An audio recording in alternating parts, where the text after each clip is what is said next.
I couldn't see except black and white.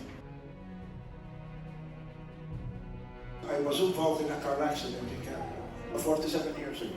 I was driving, this guy was drunk, he smashed me from behind and he pushed me the hole into this hole. And I ended up in hospital for 3 days, bloodshot eyes, broken nose.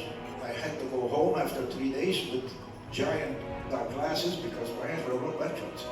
Eventually I went to a lot of specialists, medicine, treatment, you name it, acid in my eyes, nothing worked. The color of this eye didn't come. I said, I'm going to pray to God. Nobody else can hear me. And I said, I'm going to ask the pastor to pray for me. I couldn't believe it. I started to sweat. And it was you through God. See, this is the eye. I couldn't see except black and white. Jesus has healed me. If you pray in faith, God will help you.